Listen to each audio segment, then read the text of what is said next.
வாசிங்க 2 சாமுவேல் 15ஆம் அதிகாரம் 1ஆம் வசனத்திலிருந்து 15ஆம் வசனம் வரை. கண்களை மூடி தேவன் நோக்கி பார்க்கலாம். அன்பின் பரலோக பிதாவே, இந்த நல்ல நாளுக்காக நன்றி ஆண்டவரே. உடைய வசனம் எங்களோடு இடைபெடட்டும், உடைய வார்த்தை எங்களோடு இடைபெடட்டும். கர்த்தர் இடைபெடுங்க, வழி நடத்துங்க. இயேசுவின் நாமத்தில் ஜெபிக்கிறோம் நல்ல பிதாவே, ஆமென். அல்லேலூயா. தொடர்ந்து தாவீதை குறித்து நாம் தியானித்து கொண்டு வருகிறோம். பல பேருக்கு பிரயோஜனமாக இருக்கும் நான் நினைக்கிறேன்.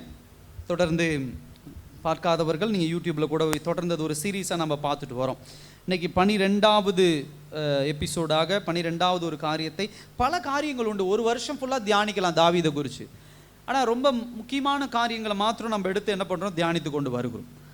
இன்றைக்கு முக்கியமாக இந்த வசனத்தில் நம்ம பார்க்குற ஒரு காரியம் என்ன தெரியும்னா, இந்த வீண் பேச்சு, புறம் பேசுறது, அதே போல் கோல் மூட்டுறது அப்படின்னு சொல்லுவாங்க, கோல் பேச்சு,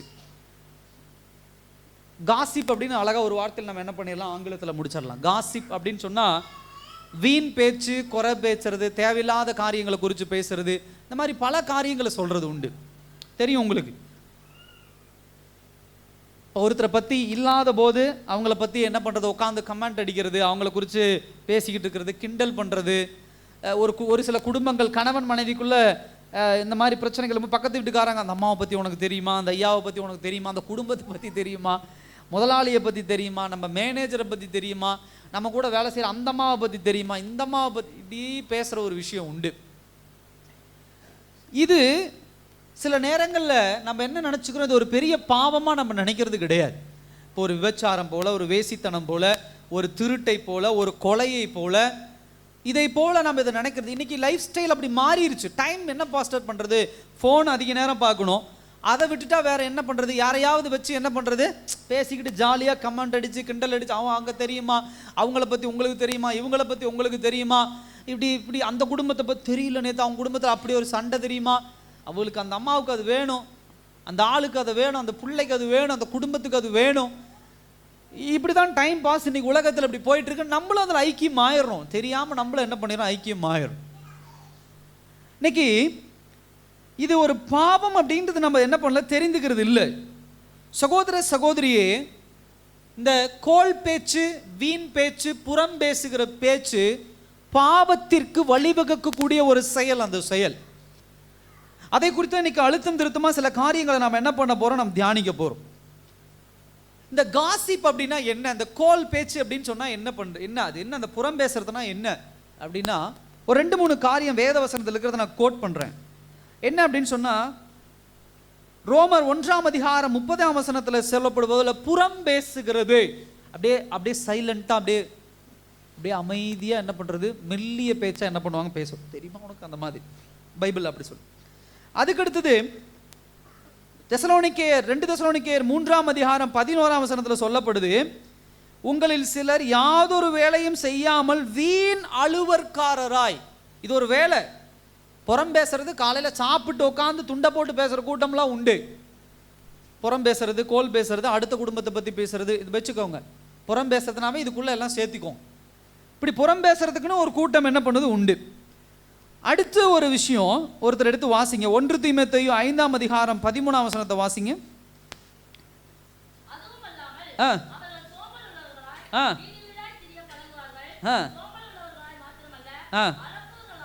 அளப்புறது, என்ன பண்றது, இதெல்லாம் பைபிள் கொடுக்குறது, இதெல்லாம் தேவையில்லாத ஒரு காரியம். ஸோ அளப்புகிறவர்களாக போட்டு ஒரு விஷயத்தை போட்டு பெருசாக்கி உருண்டையாக்கி திணிச்சிருவாங்க, யானை வாயில் தெளிக்கிற மாதிரி உத்தாசோடு திணிப்பாங்க. யானை வாயில் பார்த்துருக்கீங்களா, ஆனால் பெரிய சைஸாக திணிப்பாங்க. யூடியூப்பில் போய் பாருங்கள், ஒரு வாயில் இவ்வளோ பெருசு. அந்த மாதிரி ஒரு சின்ன விஷயத்தை உருட்டி உருட்டி உருட்டி உருட்டி அளப்பி அதை ஒரு பெரிய பிரச்சனையாக மாற்றி விட்டுருவாங்க. இந்த மாதிரியெல்லாம் இருக்கிற ஒரு விஷயந்தான் இன்றைக்கி நாம் என்ன பண்ண போகிறோம். இதெல்லாம் ரொம்ப தப்பான ஒரு விஷயம், பாவம். ஸோ இந்த விஷயங்களை குறித்து இன்றைக்கி ரொம்ப ஆழமாக நம்ம என்ன பண்ண போகிறோம், நம்ம தியானிக்க போகிறோம். சகோதர சகோதரியே, ஒரு மனுஷனோட நம்ம டேமேஜ் பண்ணுறது, ஒரு மனுஷனை காயப்படுத்துவது, ஒரு மனுஷனுடைய ரெப்புடேஷன், ஒரு மனுஷனுக்கு உண்டான கணத்தை கெடுப்பது என்பது மோசமான ஒரு காரியம். நமக்கு அது தெரியறது இல்லை. ஒருத்தர் மேலே வீண் பழி சுமத்தி அவர்களுக்கு வரவேண்டிய ஒரு காரியத்தை நீங்களோ நானோ தடை பண்ணுறோம் அப்படின்னு சொன்னால், கர்த்தர் கொடுக்கிற ஆசீர்வாதத்திற்கு நாம் தடையாக நிற்கிறோன்னு அர்த்தம். அல்லேலூயா. இல்லை நமக்கு ஒரு ஆசீர்வாதம் வருது, நமக்கு ஒரு காரியம் வரும்போது இன்னொருவர் குறுக்க வந்து அதை தடுக்கிறாங்க அப்படின்னு சொல்லி, இன்னொருவர் பேசியே அந்த காரியத்தை கெடுக்கிறாங்க அப்படின்னு சொன்னால் நல்லா புரிஞ்சுக்கோங்க, கர்த்தர் நமக்கு செய்ய இருக்கக்கூடிய ஆசீர்வாதத்தை அவர்கள் வந்து தடுக்கிறாங்க, தடையா இருக்கிறாங்க. இப்ப புரிஞ்சுக்க வேண்டிய விஷயம் என்னன்னா, கர்த்தருக்கு தடையா இருந்தா என்ன ஆகும்? என்ன ஆகும்? கர்த்தருக்கு எதிராக நின்று என்ன ஆகுங்க? சண்டை போட முடியுமா கர்த்தருக்கு எதிராக நின்று? கர்த்தர் தடைகளை உடைப்பவர். அப்ப யார் உடைக்கிறாரு? யார் இந்த மாதிரி அடுத்தவர்களுக்கு கோல் மூட்டிகளாக, புறம் பேசுகிறவர்களாக, வீண் பேச்சு பேசுகிறவர்களாக, குடும்பத்தை கெடுக்கிறவர்களாக இருக்கிறாங்களோ அவங்கெல்லாம் கர்த்தர் பார்த்துக்குவார். ஹல்லேலூயா. ஸோ இந்த விஷயத்துல ரொம்ப நம்ம என்ன பண்ணிடக்கூடாது, அந்த வலையில போய் என்ன பண்ணிடணும், மாட்டிடக்கூடாது. இந்த கோல் பேச்சு பேசி பேசி, புறம் பேசி பேசி அவங்கள ஸ்லாண்டர் அப்படின்னு சொல்லுவாங்க. என்ன பண்ணிடுவாங்க அப்படின்னா, அவங்கள ஒரு அபாயகரமான ஒரு நிலைமைக்குள்ள கொண்டு போயிடுவாங்க. அவங்க மனசை கெடுத்து, அவங்களுடைய சந்தோஷத்தை கெடுத்து, அவங்களுடைய சமாதானத்தை கெடுத்து, கொஞ்சம் வீக்கான ஆளா இருந்தா உடஞ்சு போயிடுவாங்க. ஸோ இந்த விஷயம் ரொம்ப பாவமான ஒரு விஷயம். ஸோ இந்த விஷயத்தை தான் இன்னைக்கு நாம் என்ன பண்ண போறோம், டீல் பண்ண போறோம். இன்னைக்கு நாம் என்ன பண்ண போறோம், நம்ம பார்க்க போறோம். ஃபர்ஸ்ட் இந்த ஸ்டோரியை உங்களுக்கு நான் எக்ஸ்பிளைன் பண்ணிடுறேன். அதுக்கப்புறம் ஒரு 2 காரியத்தை இதனுடைய அடிப்படையில் நம்ம தியானிக்கலாம். தாவீதை குறித்து, இப்போ தாவீதை குறித்து நல்லா நம்ம தியானிச்சுட்டு வரோம்.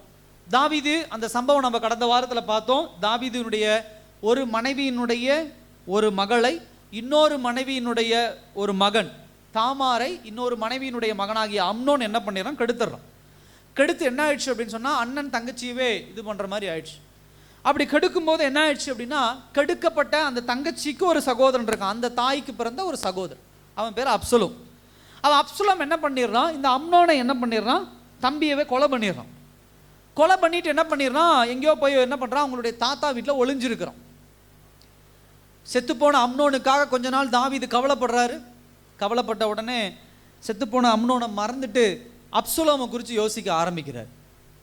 இதை யார் அறிஞ்சுக்கிறார்? தாவீதினுடைய படைத்தளபதியாக இருக்கக்கூடிய யோவாப் அறிஞ்சுக்கிறார். சரி, தாவீது ரொம்ப கஷ்டப்படுறாரு பாவம் அப்படின்னு சொல்லி, அப்போ ஒரு லேடியை அனுப்பி, ஒரு விதவை லேடியை அனுப்பி, விதவை பெண்ணை அனுப்பி, இந்த மாதிரி மூத்த பையன் இளைய பையனை கொண்டுட்டான், என் இளைய பையனை ஜெயிலில் தூக்கி போட்டாங்க, எனக்கு ஆதரவே இல்லை, தயவுசெய்து அந்த இளைய பையனை விடுவீங்க அப்படின்னு அந்த அம்மா கேட்குது. உடனே தாவீது சரி அவனை மன்னிச்சு விட்டுறேன் அப்படின்னு சொல்லி மன்னிச்சு விடுற மாதிரி ஒரு ஸ்டோரி சொல்கிறாங்க அந்த அம்மா. உடனே அந்த நேரத்தில் வெளிப்பட்டு யோவாப் வெளிப்பட்டு, இல்லை இந்த கதை யாருடைய கதைன்னா, அப்சலோம் இப்படி தான் தப்பு பண்ணிட்டான், இன்னைக்கு மனம் திரும்பி உங்ககிட்ட வந்து சேர ஆசைப்படுறான் அப்படின்லாம் சொன்ன உடனே சரி அப்சலோம் கொண்டு வாங்க அப்படிங்கிற. ஸோ அப்சலோம் திரும்ப அரண்மனைக்குள்ளே வரான். ஆனால் தாவீது என்ன சொல்லிடுறான், நான் முகத்தை பார்க்க விரும்பலை, எனக்கு கொஞ்ச நாளைக்கு அவன் முகத்தை நான் பார்க்க விரும்பலைன்னு என்ன பண்ணிடுறோம், ஒதுக்கி வச்சிடறோம். அப்படி ஒதுக்கி வச்சதுனால என்ன நடந்ததுன்னு போன வாரம் நம்ம ஆழமாக பார்த்தோம். இப்போ அதில் தான் இன்னொரு சம்பவத்தையும் நம்ம பார்க்க போகிறோம். இப்படி ஒதுக்கி வச்சிருக்கான். கொஞ்ச நாள் கழிச்சு அவனுக்குள்ள ஒரு என்ன ஆகுது அப்படின்னா, ஒரு நாள் திடீர்னு அப்சலோமை தாவீது சந்திச்சு அவனை கட்டி பிடிச்சு முத்தம் கொடுத்து, என் மகனே அப்படின்னு அழுது புரண்டு அப்படிலாம் நடந்துருச்சு. தாவீது மனசு விட்டு என்ன பண்ணா, அவனுக்குள்ள இருந்த அந்த கோபம் எல்லாம் போயிடுது, அவனை மகனா, முழுமையான மகனா ஏற்றுக்கொள்றான். இப்படிப்பட்ட ஒரு நேரம் தாவீது எல்லாத்தையும் இந்த கோபங்கள் எல்லாம் மறந்து அவனை முழுமையான மகனா ஏத்துக்கிறான். ஆனா அப்சலோமுக்குள்ள என்ன இருக்குது, அந்த கசப்பு என்ன பண்ணுது இருக்குது. என்ன கசப்பு? அப்பா சரியா நம்ம தங்கச்சியை கெடுத்தவனை நியாயம் தீர்க்கல, நியாயம் தீர்த்துருந்தா நம்ம இப்படி பண்ணியிருப்போமா, அப்பா ஒருதலை பட்சமா இருந்துட்டாரு அப்படின்னு சொல்லி என்ன பண்ணுது, அவனுக்குள்ள ஒரு கசப்பு இருக்குது. இப்படிப்பட்ட கசப்பு இருக்கும் பொழுதுதான் இந்த அப்சலோம் என்ன பண்றாப்புல, அப்பா ஏத்துக்கிட்டாலும் அந்த அரண்மனைக்குள்ள இருந்து சில காரியங்கள் என்ன பண்றாரு. அதுதான் 15ஆம் அதிகாரம். அதுல முதல் காரியம் என்ன பண்றாரு அப்படின்னா, தனக்குன்னு ஒரு கூட்டத்தை என்ன பண்றாரு, நல்லா கவனிங்க. இந்த புறம் பேசுறவங்க இப்படிதான் இருப்பாங்க. ஃபர்ஸ்ட் என்ன பண்றாரு, தனக்குன்னு என்ன பண்றாரு, ஒரு கூட்டத்தை உருவாக்குறார். ரெண்டாவது, அந்த கூட்டத்துல இந்த கம்ப்ளைண்ட் பண்ற ஆட்களை எல்லாம் என்ன பண்றாரு, சேர்த்து வச்சுக்கிறார். உதாரணத்துக்கு இப்போ ஒரு 4 இப்போ இங்கே ஒரு 10 பேர் இருக்கிறோம், ஒரு சர்ச்சினே வச்சுக்கோங்களேன், நம்ம சபையவே வச்சுக்கோங்க. ஒரு உதாரணத்துக்கு சொல்கிறேன். இப்போ சபையில் என்ன ஆகி போச்சு, ஒருத்தரை நமக்கு பிடிக்கலன்னு வச்சுக்கோங்க. இப்போ ஒரு கூட்டம் ஒரு 5 பேர் இருக்காங்க, இன்னொரு கூட்டம் ஒரு 5 பேர் பிடிக்காதவங்க இப்படி பிரிஞ்சிடறோம். இப்போ என்ன பண்ணுவாங்க, ஒருத்தரை பிடிக்காதவங்க யாரெல்லாம் இருக்கிறாங்களோ அவங்களாம் ஒரு டீமாக என்ன பண்ணுவாங்க, ஃபார்ம் பண்ணுவாங்க. உங்களுக்கு அந்த அம்மாவை தெரியுமா, அந்த ஐயாவை தெரியுமா, அவர் ரொம்ப மோசமானவர், ரைட்டு நீங்கள் சொன்னது ரைட்டு, வாங்க 2 ஆச்சு. இன்னொருத்தட்ட ஏங்க அந்த ஐயா, ஆமாங்க ரொம்ப வாங்க 3 ஆச்சு. அந்த அம்மாவை பற்றி தெரியுமா, அந்த அம்மா ரொம்ப மோசங்க, வாங்க நாளாச்சு. இப்போ இப்படி ஒரு கூட்டம் ஃபார்ம் ஆகிடுது. இப்படி ஒரு கூட்டம் ஃபார்ம் ஆகிடுன உடனே இந்த சபையில் உங்களுக்கு என்ன வேலைன்னா, முழு நேர ஊழியம் என்ன ஊழியன்னா, அந்த ஒரு குடும்பத்தை வச்சு பேசுகிறது தான் என்னது வேலை. ஸோ ஃபஸ்ட்டு என்னென்னா ஒரு கூட்டத்தை என்ன பண்ணுறாங்க, ஃபார்ம் பண்ணுறாங்க. ரெண்டாவது விஷயம் என்ன நடக்குது அப்படின்னு சொன்னால், ஒவ்வொருத்தர்கிட்டையும் விசாரிக்கிறோம். பாருங்க, அப்சலோம் காலைதோறும் எழுந்திருந்து பட்டணத்து வாசலுக்கு போகிற வழி ஓரத்திலே நின்று கொண்டு, காலைதோறும் எழுந்திருச்சுன்னா இதுவே அவனுக்கு வேலை. நைட்டு தூங்கும் போதே நினச்சிடறான், நாளை காலையில் குறைஞ்சபட்சம் ஒரு 50 பேர்ட்டையாவது உட்காந்து என்ன பண்ணிடணும், குறை பேசணும். யாரை குறை பேசணும்? அப்பாவாகிய தாவீதை என்ன பண்ணணும், குறை பேசணும். அதுக்கு என்ன பண்ணுறான், காலையே எழுந்திருந்து பட்டணத்து வாசலுக்கு போகிற வழி ஓரத்தில் நின்றுக்கிறான். இந்த மாதிரி ஆட்கள்லாம், இந்த வழி ஓரம் அப்படிங்கிறது என்ன அர்த்தம், போல்டாக சென்டர் பிளேஸில் வரமாட்டாங்க, நடுமையத்துக்கு வரமாட்டாங்க, ஓரமாக என்ன பண்ணுவாங்க. நீங்கள் நல்லா பாருங்கள், வேலை செய்கிற இடத்துல நமக்கு எதிராக நம்மளை பற்றி கோல் பேசிகிட்டு இருக்கிறாங்க அப்படின்னா, சென்டர் பிளேஸில் சாப்பிட்ற இடத்துலலாம் பேச மாட்டாங்க, ஒரு மூலையில் போய் பேசுவாங்க, ஒரு செவுத்துக்கு பின்னாடி போய் பேசுவாங்க, ஒரு மரத்துக்கு பின்னாடி போய் என்ன பண்ணுவாங்க, பேசுவாங்க. ஸோ இந்த மாதிரி அப்சலோம் என்ன பண்ணுறான், வழி ஓரத்தில் இருக்கிறான். அப்போ எவனாவது ராஜாவின் இடத்தில் நியாயத்திற்கு போகும்போது அவனை அழைத்து, நீ எந்த ஊரான் என்று கேட்பான். அவன் உமது அடியான் இஸ்ரவேல் கோத்திரங்கள் ஒன்றுக்கு அடுத்த இன்னா ஊரான். அடுத்த ஒரு பாயிண்ட் நல்லா கவனிங்க, இந்த கேரக்டர்லாம் நம்மக்கிட்ட இருக்குதான்னு அனலைஸ் பண்ணணும், புரிஞ்சுக்கணும். அதுக்கு தான் சொல்கிறேன், மற்றவங்களும் இருக்கிறாங்களான்னு அனலைஸ் பண்ண, முதல்ல நம்மளை திருத்திக்குவோம். இப்போ தேவையில்லாமல் ஒருத்தனை போய் நீ எந்த ஊர், எங்கிருந்து வர, என்ன உங்கள் அப்பா யார், உங்கள் அம்மா யார், உன் குடும்பம் யார், உன் ஜாதி என்ன, உனக்கு எத்தனை பிள்ளைங்க, நீ எப்படி, இதெல்லாம் என்னது தேவையில்லை. நான் சில இடத்துக்கு போகும்போது சில பேர்த்தோட பேரே கேட்க மாட்டேன். ஒரு காலத்தில் நானும் அப்படி விசாரிச்சுட்டு இருந்தவன் தான், இல்லைன்னு சொல்ல, பாஸ்டர் அப்படி ரொம்ப நல்லவர் அப்படிலாம் நினைக்காதீங்க. சில பேர் இடத்துல பேசிட்டு வந்துட்டோன்னா அடுத்த நிமிஷம் ஃபோன் வந்துடுது. எதுக்கு வந்துடுது, ஒரு சின்ன ஹெல்ப் பண்ணுங்க, அப்படி இவ்வளோ பணம் கொடுங்க, இவ்வளோ உங்களுக்கு அவங்களுக்கு சொல்ல முடியுமா, என்கிட்டே இல்லை, நானே யாருக்கிட்டையாவது கேட்குற ஒரு சுச்சுவேஷனில் இருக்கிறேன், ஆனால் நான் யார்கிட்டையும் கேட்க மாட்டேன். சொல்ல முடியுமா, சொல்ல முடியாது. எனக்கு ஒருத்தர்கிட்ட இப்போ பேசுகிறதுனாவே பயமாக இருக்குது. ஏன் அப்படின்னா டக்குன்னு கேட்டுடுறாங்க, கேட்டுட்டா என்ன பற்றி, ஏன்னா நம்மக்கிட்டே இல்லை, நமக்கு தேவையானதுலேயே கொஞ்சம் குறைபாடு இருக்குது, அதை வச்சு ஆண்டவர் ஆசீர்வதிச்சு கொண்டு போகிறார். எல்லாருமே, நீங்களும் நானும் எல்லாருமே அப்படி தான், நீங்களும் அப்படி தான், நானும் அப்படி தான். நீங்களே ரொம்ப கஷ்டப்பட்டுட்டு இருக்கிறீங்க. நான் உங்ககிட்ட ஃபோன் பண்ணி ஒரு 5000 கொடுங்கன்னு பாஸ்டராக இருந்தாலும் கேட்டாலும் நீங்கள் என்ன பண்ணுவீங்க, ஏன்டா இந்த வார சர்ச்சுக்கு போனோம், அப்படி தான் உங்களுக்கு தோணும்ல. அந்த மாதிரி இவன் போய் நின்றுட்டு எல்லாத்துட்டையும் கேட்குறான், நீ எந்த ஊர், எல்லாத்தையும் தெரிஞ்சுக்க ஆசைப்படுறான். ஏன் தெரிஞ்சுக்க ஆசைப்படுறான்னா, இவனை வச்சு ஒரு பெரிய திட்டத்தை என்ன பண்ணுறான், அவன் போடுறதுக்கு முயற்சி பண்ணுறான். ஸோ இந்த வேலையை அடுத்தது என்ன பண்ணுறான் அப்படின்னு சொன்னால், அப்பொழுது அப்சலோம் அவனை நோக்கி, இதோ உன் காரியம் நேர்மையும் நியாயமாக இருக்கிறது, ஆனாலும் ராஜாவினிடத்தில் உன் காரியத்தை விசாரிப்பார் ஒருவரும் இல்லையே. பாருங்க, ஒழுங்கா தாவீது விசாரிச்சுட்டு தான் இருக்கான். ஆனால் அப்சலோம் சின்ன பையன், ஒரு வாலிப பையன், என்ன மைண்டு வேலை செய்து பாருங்க. அப்போ நீ நல்லவன்பா, அப்படிதான். ஒரு புறம் பேசுகிறாங்க அப்படின்னு சொன்னால், ஒருத்தரை பற்றி குறை பேசுகிறாங்க, ஒருத்தரை பற்றி கோல் பேச்சு பேசிகிட்டு இருக்கிறாங்க அப்படின்னு சொன்னால், அவங்க முதல்ல நீங்கள் ரொம்ப நல்லவங்க, உங்களை பற்றி எனக்கு ரொம்ப நாளாக தெரியும். அல்லேலூயா. நம்ம குடும்பத்தை, இப்போ உதாரணத்துக்கு ஒரு குடும்பத்தை பேசுகிறோம் அப்படின்னா, உங்கள் குடும்பம் ரொம்ப நல்ல குடும்பமே, பிள்ளைங்க ரொம்ப நல்ல பிள்ளைங்க, உங்கள் வீட்டுக்காரர் மாதிரி நல்லவர் யாருமே கிடையாது, ஆனால் அந்த குடும்பம் தெரியுமா அப்படிமா. ஸோ இது எல்லாமே ஒரு ஸ்ட்ராட்டஜி, இது எல்லாமே ஒரு விஷயம். அப்சலோம் இந்த மாதிரி பேசி கடைசியில் யார் அங்கே கொண்டு வந்து கோல் மூட்டுறான், யாரை பற்றி புறம் பேசுகிறான் அப்படின்னு சொன்னால், தாவீதை பேசுகிறான்.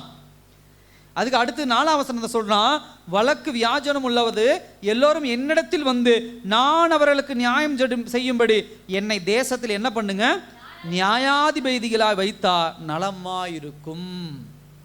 ஸோ இதுதான் இவனுடைய டார்கெட்.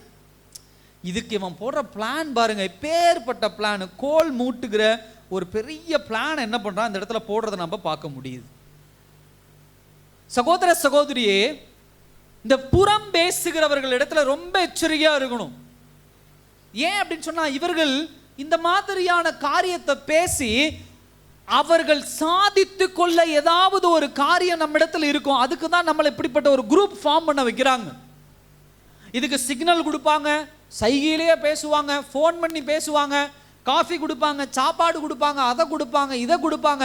நம்ம நினச்சிக்கிறோம் நம்ம மேலே உள்ள அன்பின் பாசத்தால் இதெல்லாம் செய்கிறாங்க, அவங்கள பற்றி பேசுறதுனால நமக்கு என்டர்டைன் ஆகுது, பொழுது போகுது அப்படின்லாம் நினச்சிட்டு இருக்கிறது உண்டு. ஆனால் இவனுடைய வேலை பாருங்க, அவனுக்கு ஏதோ ஒரு காரியம் ஆகணும், அதுக்கு யாரையோ ஒருத்தனை கூப்பிட்டு வச்சு யாரையோ ஒருத்தனை புறம் பேசி தன் காரியத்தை சாதித்து கொண்டான். சொல்லும் ராஜாவும் ஆயிட்டான். இப்படி பேசி பேசியே ராஜாவாயிட்டான். கேட்டவன் எல்லாம் இப்போ மாட்டிக்கிட்டான்.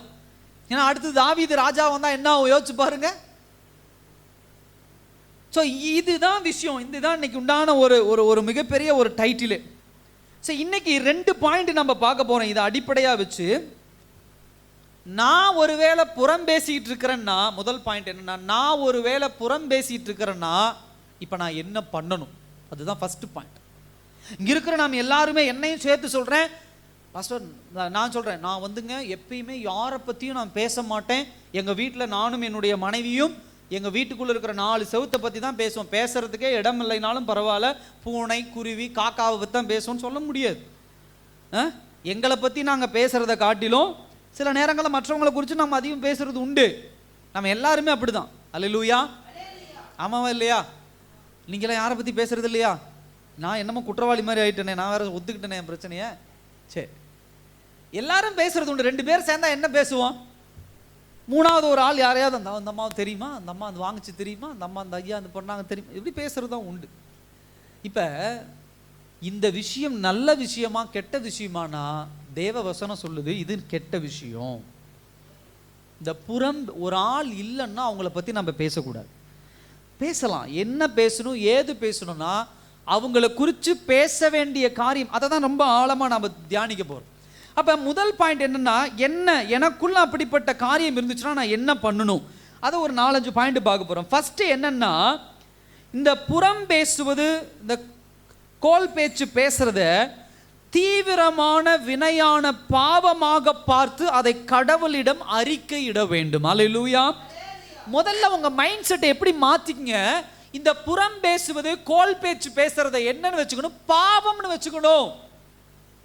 அதை தேவனிடத்துல அறிக்கையிடணும். ஆண்டவரே, இன்னைக்கு இந்த அம்மாவை குறித்து நான் புறம் பேசிட்டேன், இந்த ஐயாவை குறித்து நான் கோல் பேச்சு பேசிட்டேன், இந்த ஐயாவை குறித்து தவறான அவதூறு நான் பேசிட்டேன், இப்படிப்பட்ட பேச்சை பேசிட்டேன், நான் என்ன மன்னிங்க ஆண்டவரே, நான் பாவம் பண்ணிட்டேன்னு என்னைக்கு ஒன்று ஒத்துக்கிறோமோ அப்பொழுதுதான் இந்த பாவத்திலிருந்து வெளியே வர முடியும்.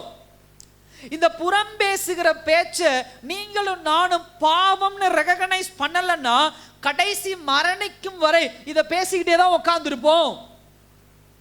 கர்த்தர் இதை ஒருபோதும் ஏற்றுக்கொள்ளுகிறவர் இல்லை. நாவை குறித்து கர்த்தர் சொல்லும் போது வேதவசனத்துல பல விஷயங்களை என்ன பண்றாரு சொல்றாரு. நாவு என்பது அழிக்கும் பல்லவம், என்னது வல்லமை உடையது. ஒரு வசனத்தை வாசிங்க, நீதிமொழிகள் 16ஆம் அதிகாரம் 27ஆம் வசனம் 28ஆம் வசனத்தை வாசிங்க. நீதிமொழிகள் 16, 27, 28. கிண்டி விடுகிறான், அவன் உதடுகளில் இருக்கிறது, சண்டையை கிளப்பி விடுகிறான், பிரித்து விடுகிறான். அல்லேலூயா. பாருங்க என்ன பண்ணுது, கிண்டி விடுகிறான், உதடுகளில் இருக்கிறது, சண்டையை கிளப்பி விடுகிறான், சிநேகிதரையும் என்ன கோல் சொல்லுகிறவன் பிராண சிநேகிதரையும் பிரித்து விடுகிறான். இந்த 4 ஆக்டிவிட்டிஸ் எங்கிருந்து பிறக்குதுங்க? எங்கிருந்து வருது? நாக்கில் இருந்து தான் வருது. அல்லேலூயா. ஒரு குடும்பம் பிரியறது, ஒரு குடும்பம் சாகிறது, ஒரு குடும்பம் பிரச்சனைக்குள்ள போறது எல்லாமே எங்கிருந்து வருதுன்னா நாக்கில் இருந்து தான் என்ன பண்ணுது வருது. அப்ப இது எவ்வளவு பெரிய பாவம். கர்த்தர் இணைத்து வைத்த ஒரு குடும்பத்தை புறம்பேசி அந்த குடும்பத்தை பிரிக்கிறது உண்டு. கணவன் மனைவிக்குள்ள சண்டையை கொண்டு வந்து விட்டுறது. கர்த்தர் ஒரு குடும்பத்துல அண்ணன் தம்பியா தங்கச்சியா வச்சிருக்கிற குடும்பத்துல இந்த மாதிரி புறம்பேசி அந்த குடும்பத்தை 2ஆ பிரிச்சுறது உண்டு. உன் தங்க உங்க அண்ணன் தெரியுமா, உன் தம்பி தெரியுமா, உங்க அக்காவை பத்தி தெரியுமா, உன் தங்கச்சியை பத்தி தெரியுமா, இப்படியே இன்னொருத்த வந்து பேச விட்டு அழிந்து போன குடும்பங்கள். அண்ணங்காரன் தம்பிக்கு விரோதமா வந்துடுறான், தம்பி அண்ணனுக்கு விரோதமா வந்துடுறான், அக்கா தங்கச்சிக்குள்ள சண்டை, கொலை வரைக்கும் மரணம் வரைக்கும் போகுது இந்த விஷயங்கள்லாம். கணவனிடத்துக்கு போய் உன் மனைவியை பத்தி தெரியுமா, உன் மனைவி இப்படி பேசிக்கிட்டு இருந்தா, இங்க நின்றுகிட்டு இருந்தா, இவனோட நான் பார்த்தேன் அப்படின்னு கணவன்கிட்ட சொல்லும் போது அவனுக்குள்ள கோபம் வந்து அவன் போய் கொலை பண்ணிடுறான். மனைவி கிட்ட இந்த மாதிரி பேசும்போது மனைவி ஏதாவது ஒரு தப்பு காரியத்தை என்ன பண்ணிடுறாங்க.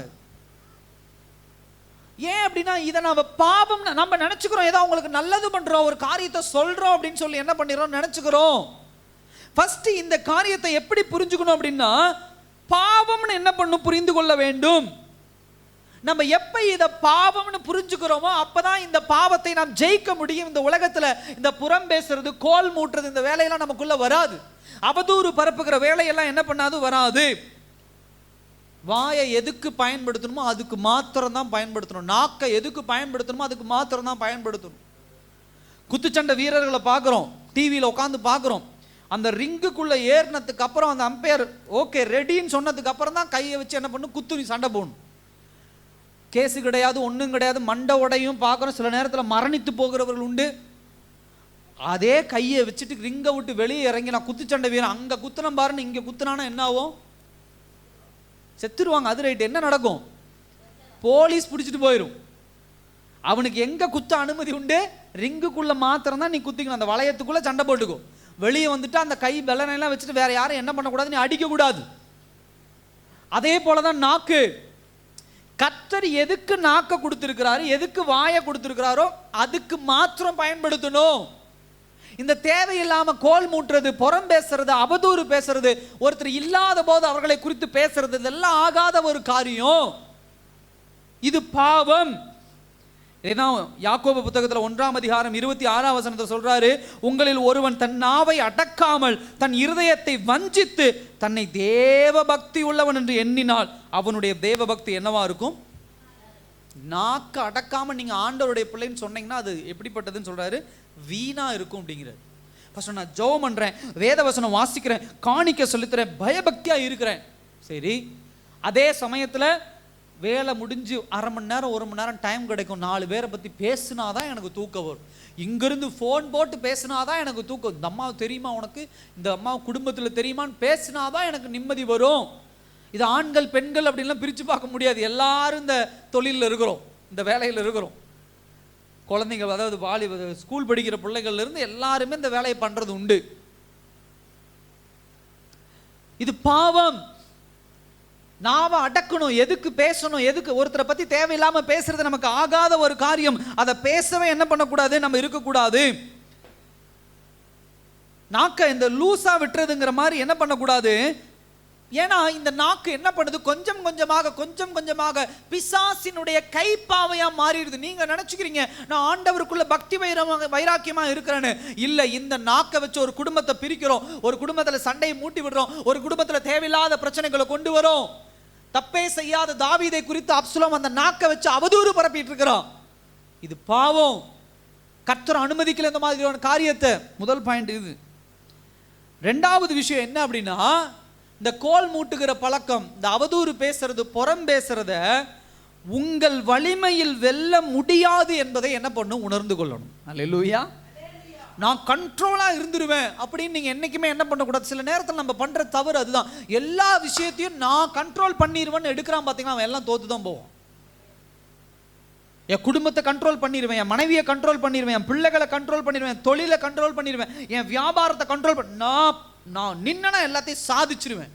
உன் வாயவே கண்ட்ரோல் பண்ண முடியாதுன்னு ஆண்டவர் சொல்றாரு. உன் நாக்க கண்ட்ரோல் பண்ண முடியாதுன்னு ஆண்டவர் சொல்றாரு. எதையுமே என்னால கண்ட்ரோல் பண்ண முடியாது, என்னால் முடியாது என்று என்னைக்கு நாம நினைக்கிறோமோ அன்றைக்கு தான் இந்த உலகத்துல தேவனுடைய பிள்ளையாக, பக்தி வைராக்கியத்திற்கு ஏற்ற பிள்ளையாக வாழ முடியும். நான் பண்ணிடுவேன், நான் செஞ்சிருவேன், நான் பண்ணிடுவேன், முடியவே முடியாது. அதனாலதான் யாக்கோபு 3ஆம் அதிகாரத்தை எடுத்து வாசிங்க, 7ஆம் வசனம் 8ஆம் வசனத்தை வாசிங்க. யாக்கோபு 3, 7, 8.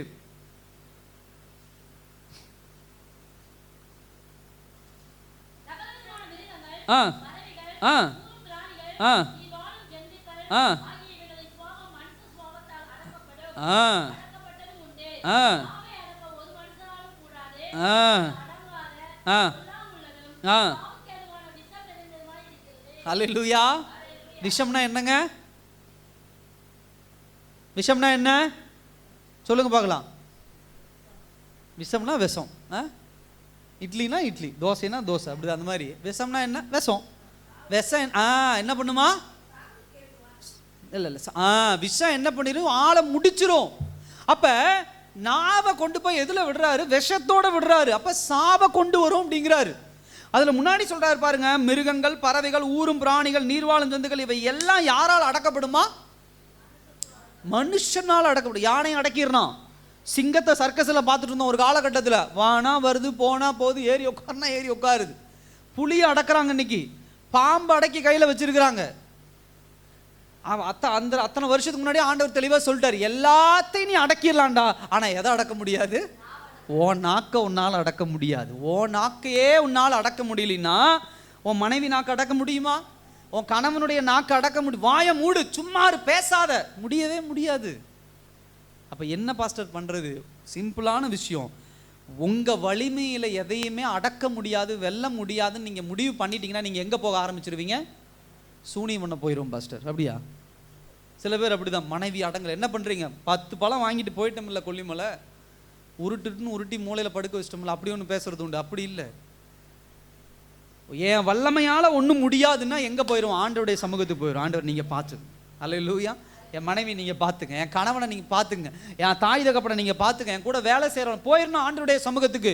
அவங்களோட போய் நின்று சண்டை போட்டு நின்று அட்டக்கரம்பார், குச்சரம்பார், வெற்றம்பார், தேவையே இல்லை, முடியவே முடியாது. வேணா முயற்சி பண்ணிட்டு இப்போ முயற்சி பண்ணி பாருங்க. ஆமாம் பாஸ்டர், 50 வருஷமாக கல்யாணம் ஆகி முயற்சி பண்ணிட்டு தான் இருக்கிற, முடியல சொல்கிறோமா? யாராவது இங்கே சொல்ல முடியுமா? அடக்கி அப்படியே வச்சிருக்கிறேன் பாஸ்டர், என் குடும்பத்தை கண்ட்ரோலில், முடியவே முடியாது. முதல்ல அதை புரிஞ்சுக்கணும். எல்லா விஷயத்தையும் என்னால் கண்ட்ரோல் பண்ண முடியாது, என்னால் முடியாதுன்னு நீங்கள் என்னைக்கு சொல்கிறீங்களோ அன்றைக்கு தான் கர்த்தர் உங்கள் வாழ்க்கையில் செயல்பட ஆரம்பிப்பார். அல்லேலூயா. அப்போ யார் என்ன பேசினாலும் என்ன எதிர்த்து நின்னாலும் நீங்கள் தயவு செய்து புரிஞ்சுக்கணும், இவங்களை நான் ஒன்றுமே பண்ண முடியாது. நான் யார்கிட்ட போகிறேன்? ஆண்டவரால் மாத்திரம்தான் முடியும். என்னால் யானையை கூட அடைக்கிற முடியும், என்னால் புலியை கூட அடைக்கிற முடியும், நாயை என்னால் கண்ட்ரோல் பண்ண முடியும், எல்லாவற்றையும் என்னால் அடைக்கிற முடியும். ஆனால் என்ன சில முயற்சிகள் பண்ணுறது உண்டு. என்ன பண்ணுறீங்க? இந்த மருந்து போட்டால் என் வீட்டுக்காரர் மாறிடுவார், இந்த மாந்திரிகம் போட்டால் என் மனைவி மாறிடுவாங்க, இது செஞ்சால் அவங்க மாறிடுவாங்க, இதை செஞ்சால் இப்படி மாறிடுவாங்க, சாப்பாடு போடா முட்டா அடங்கி உட்காந்துருப்பாங்க, கெட்ட வார்த்தை பேசுகிறோம்னா பயந்து உட்காந்துருப்பாங்க, கட்டை எடுத்து அடித்தோம்னா முடியாது, ஏதோ ஒரு பக்கம் பிச்சுட்டு போயிடும், ஏதோ ஒரு பக்கம் உடஞ்சிரும். எவ்வளோ நாளைக்கு அடிக்க முடியும் எல்லா விஷயத்தையும்?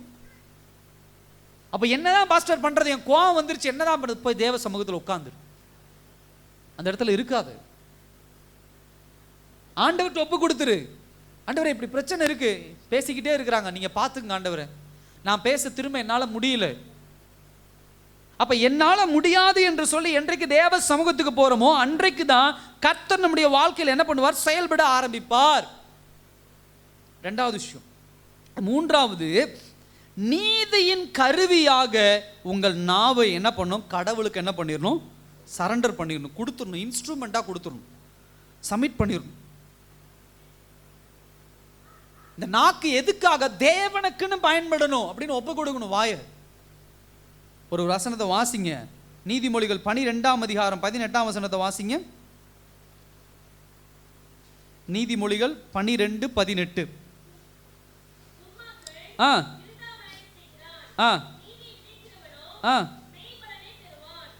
ஆங்கிலத்தில் ரொம்ப அழகா சொல்லப்படும். என்னன்னா நீதிமொழிகள் 12:18 அதுல என்ன சொல்லப்படும் அப்படின்னு ஆங்கிலத்தில், அவன் என்ன விதைக்கிறான்? முதல்ல வாசிங்க, துன்மார்க்கன் அதான்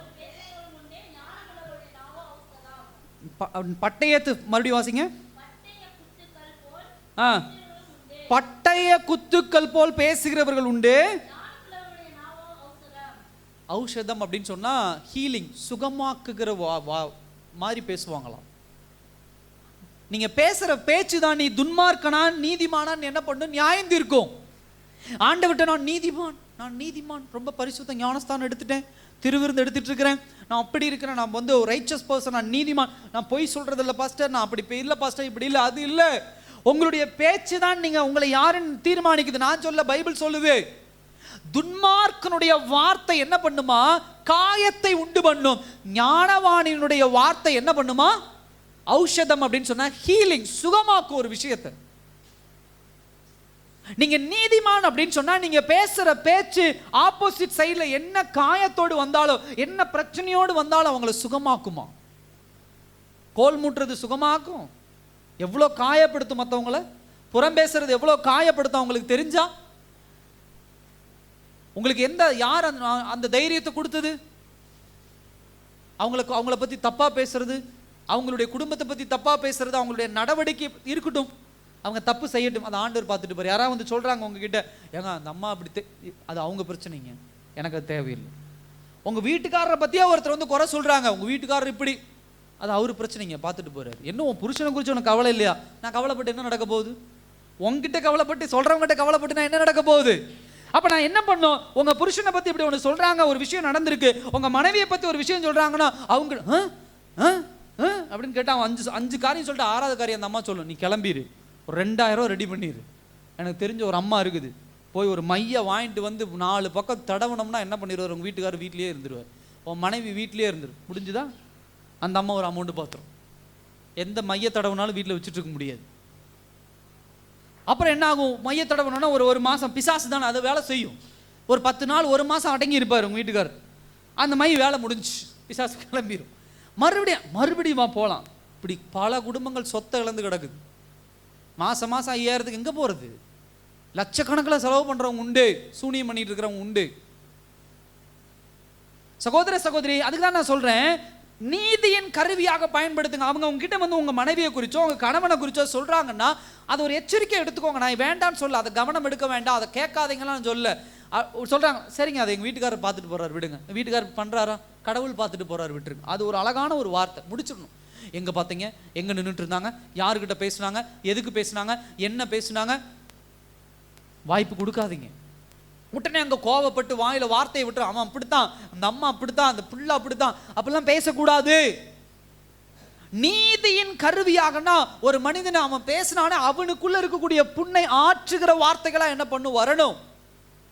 இந்த வாயில கர்த்தர் நல்லவர் அப்படின்னு சொல்லிட்டு இதே வாயில புறம் பேசிட்டீங்கன்னா அது தேவ பக்தி இல்லை. கர்த்தர் அதை ஏற்றுக்கொள்ள மாட்டார். ஒரே வாயில இருந்து என்ன பண்ணாது? எல்லாமே வராது. அல்லேலூயா. ஒரே வாயிலிருந்து என்ன பண்ணாது? எல்லா விஷயங்களும் ஒரே என்ன வருமோ அதுதான் வரும். ஸோ உங்களுடைய நாவை எப்பொழுதும் நீதியின் கருவியாக என்ன பண்ணும்? பயன்படுத்தணும்.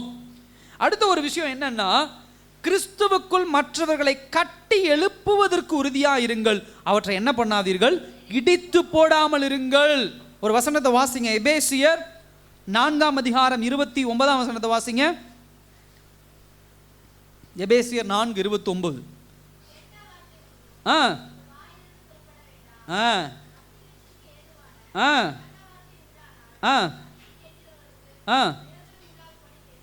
பாருங்க, கெட்ட வார்த்தை ஒன்றும் உங்க வாயிலிருந்து புறப்பட வேண்டாம், பக்தி விருத்திக்கு ஏதுவான நல்ல வார்த்தை உண்டானால் மாத்திரம் என்ன பண்ணுங்க? பேசுங்க.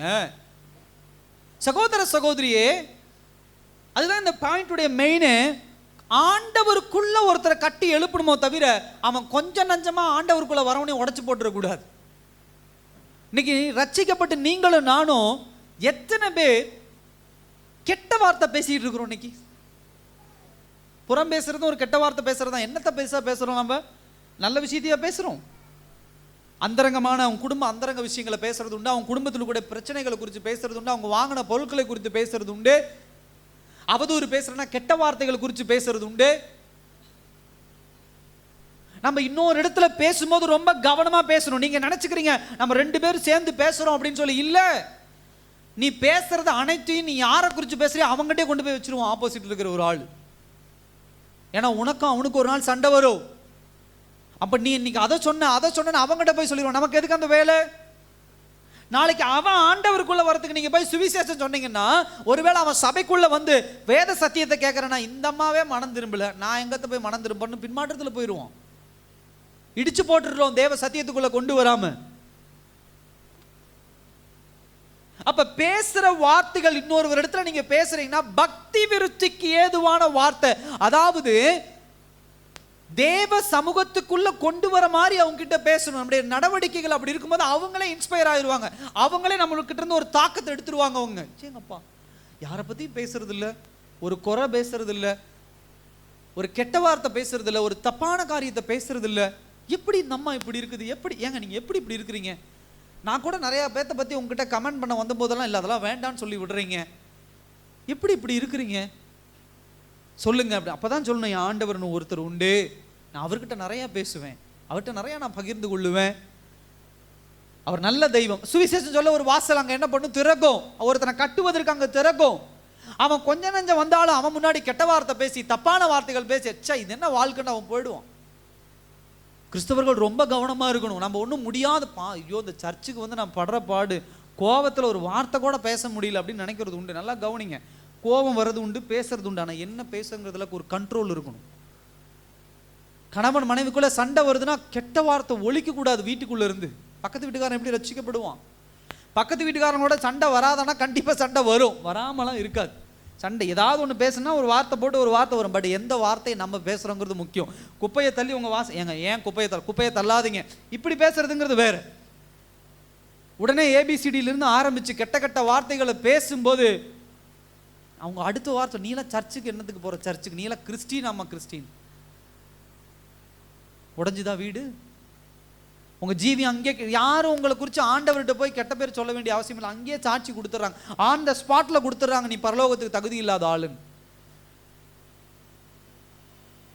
ஸோ கிறிஸ்தவ தேவ பிள்ளைகள் கற்றுக்கொள்ள வேண்டிய ஒரு விஷயம் என்னன்னா, நாம் பேசுகிற ஒவ்வொரு வார்த்தையும் நமக்கு ஆப்போசிட்ல இருக்கிறவங்களை தேவனுக்குள்ள கொண்டு வருகிற பக்தி விருத்திக்கு ஏதுவான வார்த்தைகளை தான் பேசணுமோ தவிர, அதை இடித்து போடுகிற மாதிரி எந்த வார்த்தை பிறந்தாலும் எச்சரிக்கை ஆயிடுங்க.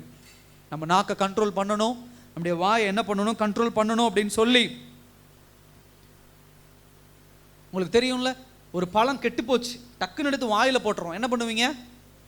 தண்ணி ஊற்றி முழுங்கிடுவோம் ஃபர்ஸ்ட், அப்படியே சொல்கிறோம். உடனே என்ன பண்ணுறோம், உள்ள போன அடுத்த நிமிஷம் அந்த ஸ்மெல்ல உடனே டப்புன்னு துப்பிடுறோம். இதெல்லாம் நமக்கு நல்ல சென்ஸ் இருக்கு, அறிவு இருக்கு. ஆனால் தெரியாமல் அந்த வார்த்தை வந்துருச்சு, தெரியாமல் நான் மனைவியை பேசிட்டேன், தெரியாமல் என் கணவரை பேசிட்டேன். வாயை அடக்க முடியாதா? அதில் எப்படி அடக்கிறோம் நம்மளுடைய வாயை? இதுக்கு மேலே போக விடாமல், இங்கிருந்து உள்ளே போக விடாமல் தடுக்க முடியுது, இங்கிருந்து வரதை தடுக்க முடியல என்னால். அல்லேலூயா. சொல்கிற டயலாக் பாருங்க. இல்லை, பேசுகிற பேச்சில் என்ன பண்ணணும், கவனமாக இருக்கணும். என்ன பேசுகிறோம், ஏது பேசுகிறோம் அப்படிங்கிறது கவனமாக இருக்கணும். இன்னொரு வசனத்தை கூட வாசிங்க, கொஞ்சம் வசனங்கள் அதிகம் வரும் இன்னைக்கு. ஏன் அப்படின்னா நோட் பண்ணுங்க, இதெல்லாம் உங்களுக்கு பிரயோஜனமாக இருக்கும். ரோமர் 16:17 வசனத்தை வாசிங்க. ரோமர் 16:17.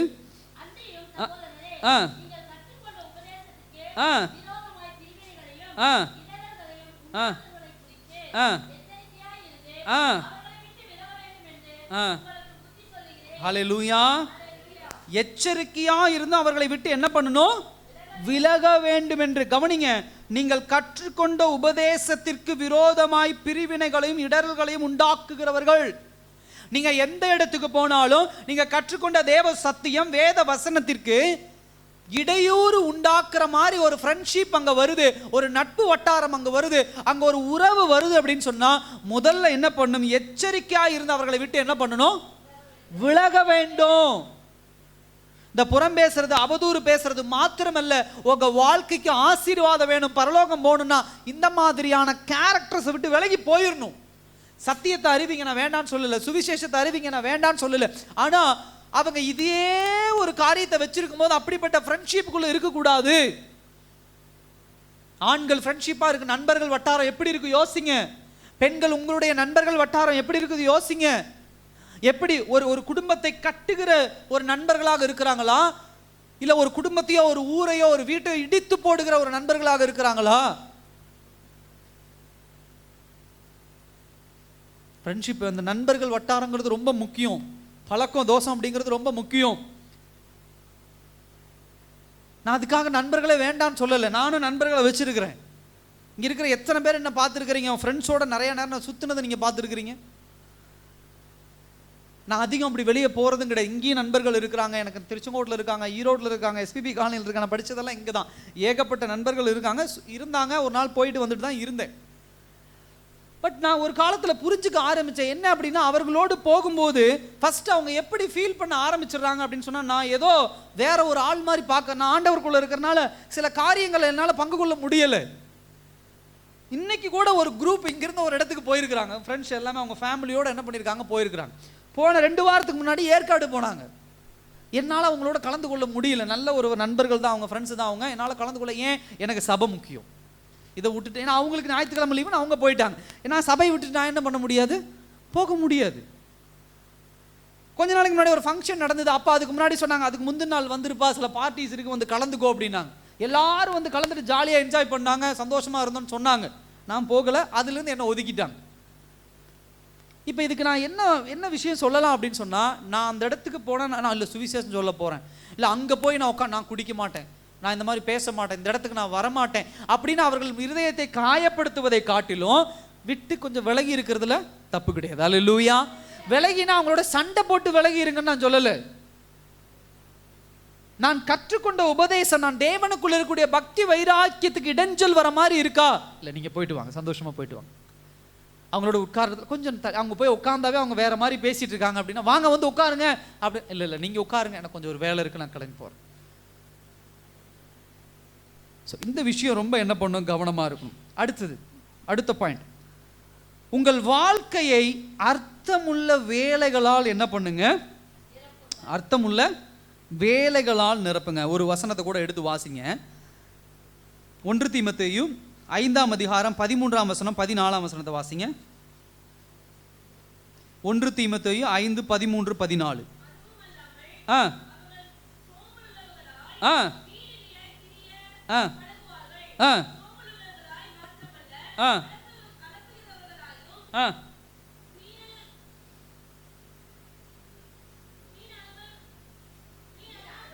வீண் அலுவற்காரராய்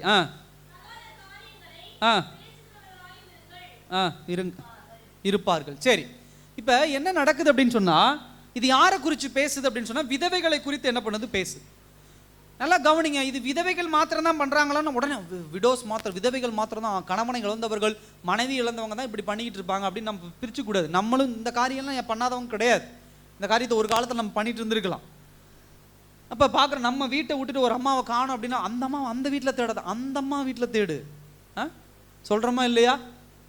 வீடு இந்த அம்மாவுக்கு இங்கே இருக்குது, வீட்டுக்காரர் காலைல வேலைக்கு போயிடுறாரு, இந்த அம்மா எங்கே இருக்கணும் சொல்லுங்கள், எங்கே இருக்கணும்? தான் வீட்டில் இருக்கணும். அந்த அம்மாவை அந்த வீட்டுக்கு தேடி போனால் அந்த அம்மா அங்கே இருக்காது. அந்த அம்மாவை தேடி, இல்லை அந்த அம்மா வீட்டில் காணும், அங்கே தேடாதீங்க. 4 வீடு தள்ளி இன்னொரு அம்மா வீடு இருக்கும், அங்கே தேடுங்க. இன்னொரு 5-6 வீடு தேடி அங்கே தாயகரம் விளையாண்டுருப்பாங்க, அங்கே ஏதாவது விளையாட்டு விளையாண்டுருப்பாங்க, அங்கே போய் தேடுங்க. ஒரு கும்பலாக டீமாக ஃபார்ம் பண்ணி உட்காந்து பேசிக்கிட்டு இருப்பாங்க. சில பேர் பேசி டயர்டாகி அந்த வீட்டில் 1/4 லிட்டர் பால் வாங்கி டீ வச்சு கொடுத்து மறுபடியும் பேசுவாங்க. இதெல்லாம் பேசுறது உண்டு. சில பேர் பேசி பேசி சாப்பாட்டையே நான் மறந்துட்டேங்க அப்படின்னு பேசுகிற கும்பலும் உண்டு. ஆண்டவர் சொல்றாரு, என்ன சொல்றாரு? அர்த்தமுள்ள வேலைகளை செய்யுங்க. ஹல்லேலூயா. இந்த உலகத்தில் ஆண்டவர் ஏகப்பட்ட வேலையை கொடுத்திருக்கிறார். ஹல்லேலூயா. சத்தமா சொல்லுங்க, ஏகப்பட்ட வேலையை கொடுத்திருக்கிறார். சில நேரத்தில் என்ன பார்த்து சில பேர் கிண்டல் பண்ணுவாங்க, இந்த எப்போ பார்த்தாலும் இந்த 4 செடியை வச்சுக்கிட்டு என்ன பண்ணுறாரு பாஸ்டர், இந்த பக்கம் அந்த பக்கம் தூக்கிட்டு போகிறேன். என்ன ஏற்று வீட்டுக்காரங்களும் கிண்டல் பண்ணுறது உண்டு. நான் யோசிப்பேன், என்ன யோசிப்பேன்னா, இது அர்த்தமுள்ள வேலையா? எனக்கு உண்டான வேலை என்ன? காலையில் எந்திரிச்சு ஜெபிக்கணும், பைபிள் வாசிக்கணும். அதுக்கப்புறம் எனக்கு உண்டான ஊழிய வேலைகள் சில பார்க்கணும். இதெல்லாம் பார்த்துட்டு எனக்கு கொஞ்சம் நேரம், ஒரு 2 மணி நேரம் 3 மணி நேரம் ஒரு ரெஸ்ட்டு கிடைக்குது. இந்த ரெஸ்ட்டு கிடைக்கிற நேரத்தில் நான் என்ன பண்ணணும்? ஒன்று வெளியே உட்காந்து வரவங்க போகிறவங்கிட்ட பேசிகிட்டு இருக்கணும், இல்லைன்னா டிவி பார்க்கணும், இல்லைன்னா மொபைல் ஃபோன் என்ன பண்ணணும் உட்காந்து அதிக நேரம் பார்த்துட்டு இருக்கணும். இப்போ இந்த வேலையெல்லாம் செய்யறதுக்கு அந்த 2-3 மணி நேரம் நான் போய் எங்கேயாவது ஒரு 2 செடியை போட்டால் எனக்கு என்ன ஆகும்? ஒரு 2 காய் கிடைக்கும். கிடைக்குமா கிடைக்காதா? கிடைக்கும். இப்போ இது அர்த்தமுள்ள வேலையா? இல்லை யாராவது ஒரு ஃப்ரெண்ட்ஸோட போய் திருச்செங்கோட்டில் ஒரு பையன், தெரிஞ்ச பையன் கடை வச்சிருக்கிறான், அவனோட டைம் பாஸ் ஆகலன்னு போய் உட்காரது சரியான விஷயமா? ஃபோன் பார்க்கறது சரியான விஷயமா? நீங்கள் பக்கத்து வீட்டில் போய் உட்காந்து ஒரு நாள் ஃபுல்லாக பேசுகிறீங்களே, என்ன வீட்டுக்கு கொண்டு வரீங்க? கொண்டு வரேன் பாஸ்டர், இந்த அம்மா பேச பேச திரும்பும்போது 1 பவுன் விழுந்துருது, தூக்கிட்டு வந்துடுறேன், அதனால 4 வீடு போகிறதுனால 4 பவுன் கிடைக்குது. அது திருட்டு. சரியா? இப்போ உட்காந்து பேசி என்ன பிரயோஜனம்? ஒரு ஆடு வாங்கி வளர்த்துறீங்களா? ரொம்ப சந்தோஷமான ஒரு விஷயம். ஒரு மாடு வாங்கி வளர்த்துறீங்களா? ரொம்ப சந்தோஷமான ஒரு விஷயம். 4 செடியை போடுறீங்களா? ரொம்ப சந்தோஷமான விஷயம். சில பேர் பாஸ்டர் வீட்டுக்காரர் வேலை போயிட்டார், நான் என்ன பண்ணுறது, ஒரு கூடை வாங்கி பண்ணுறேன், பெரிய லாபம்லாம் இல்லை, ஒரு சின்ன கூடை வாங்கி பண்ணுறேன், ரொம்ப சந்தோஷம். ஆண்களும் இப்படித்தான், ரொம்ப டிப்ரெஷன் ஆயிடுது, வேலைக்கு போயிட்டு வந்து மன அழுத்தம். என்ன பண்ணுறீங்க? நண்பர்களோடு சேர்ந்து நான் குடிக்க போயிடுறேன், நண்பர்களோட உட்காந்து கமெண்ட் அடிக்க போயிடுறேன். ஆண்டவர் எவ்வளோ அழகழகான விஷயம் வச்சிருக்கிறாரு தெரியுமா? அர்த்தமுள்ள வேலைகள் செய்ய, டிப்ரெஷன் போக. மீன் வாங்கி 4 வளர்த்துங்க, 20 ரூபா மீன், உட்காந்து பாருங்க, பார்த்துக்கிட்டே இருக்கலாம், டிப்ரெஷன் எல்லாம் போயிடும். பிள்ளைகளோடு நல்லா பேசி விளையாடுங்க, வண்டி எடுங்க, ஒரு இடத்துக்கு போய் உட்காருங்க, அமைதியாக ஒரு மரத்துக்கு கீழே போய் உட்காருங்க. காவேரி யார் இருக்குது, விழுந்துடாதீங்க. அங்கே போய் எட்டி நின்று பாருங்க. டிப்ரெஷன், மன அழுத்தம் குதிச்சிடக்கூடாது. அங்கே போய் அதை போய் இன்னைக்கு ஒரு நாள் போய் அதை நின்று பாருங்க. எவ்வளோ அழகாக அந்த தண்ணி விழுறது, அதுல இருந்து மீன் குதிக்கிறது. ஆண்டவர் எதுக்கு எல்லாம் படைச்சு வச்சிருக்கிறாரு எல்லாம். அல்லேலூயா, சத்தமா சொல்லுங்க. யாரையோ பிடிச்சிட்டாரு பாஸ்டர் இன்னைக்கு அப்படின்னு நினைச்சிடக்கூடாது. எல்லாத்துக்கும் சேர்த்து சொல்றேன், எனக்கும் சேர்த்து. ஸோ ஏகப்பட்ட விஷயங்கள் இருக்கு சகோதர சகோதரி. அர்த்தமுள்ள வேலையை பாருங்க. ஆகாத நாயத்தை உட்காந்து அந்தம்மா அவங்க அவங்க பேசிக்கிட்டு மொபைல் ஃபோனில் பார்த்துக்கிட்டு தேவையில்லாத என்ன பிரயோஜனம் மாத்திரம் யோசிங்க. ஒரு வேலை செய்கிறீங்க, 300 ரூபாய் சம்பளத்தோடு வீட்டுக்கு வரீங்க, படிக்கிறீங்க, ரொம்ப சந்தோஷம். அந்த அம்மாவோட உட்காந்து 1 மணி நேரம் பேசி என்ன பிரயோஜனம்? கோல் மூட்டி தேவனுடைய சாபத்தையும் பாவத்தையும் என்ன பண்ணுறோம்? சுதந்திரிச்சுக்கிறோம். அர்த்தமுள்ள வேலை என்ன பண்ணுங்க, பார்க்குறவங்களாம் என்ன பண்ணணும் இருக்கணும்.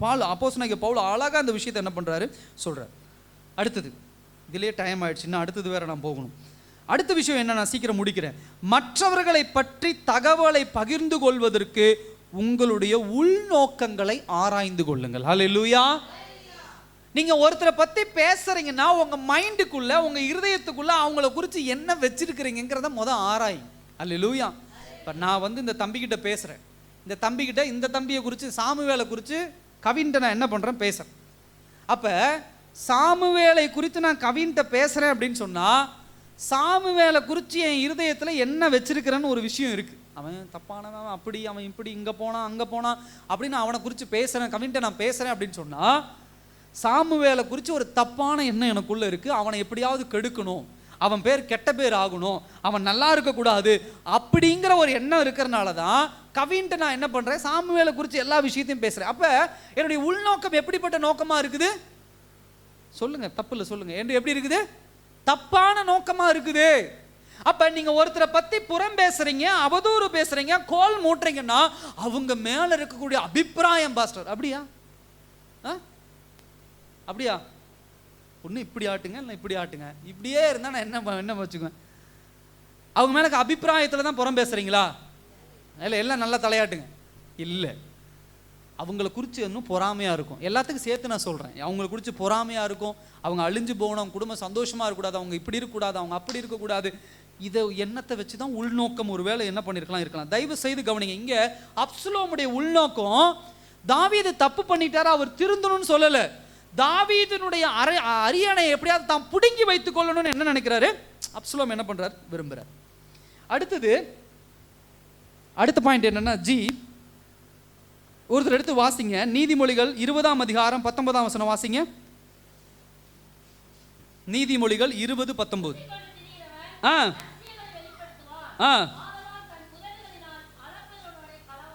நல்லா கவனிங்க. வீண் பேச்சை பரப்ப விரும்புவர்களிடம் கேட்காதீங்க. அதுக்கு என்ன சொல்றாரு? தூற்றிக்கொண்டு திரிகிறவன் ரகசியங்களை வெளிப்படுத்துவான், ஆதலால் தன் உதடுகளினாலே அளப்புகிறவனோடு நீ என்ன பண்ணாத, களவாத. சில ரகசியங்கள் ஒரு பாயிண்ட் சொல்றேன், கவனமா கவனிங்க. சில விஷயங்கள் சில பேத்துக்கு தெரியாத வரைக்கும் சந்தோஷம். அல்லேலூயா, சத்தமா சொல்லுங்க, ரொம்ப சந்தோஷம். சில சில சில கணவன்மார்களுடைய சில காரியங்கள், ரகசியமான விஷயங்கள் மனைவிமார்களுக்கு தெரியலன்னா அதை தெரிஞ்சுக்க முயற்சி பண்ணாதீங்க, விட்டுருங்க. மனைவியை குறித்து சில காரியங்கள் தெரியல பாஸ்டர், அதை தெரிஞ்சுக்கணும், விட்டுருங்க. பிள்ளைகள் விஷயத்துல கொஞ்சம் எச்சரிக்கையா இருக்கணும். நான் இல்லைன்னு சொல்ல, என்ன பண்றாங்க ஏது பண்றாங்கன்னு தெரிஞ்சுக்கணும்.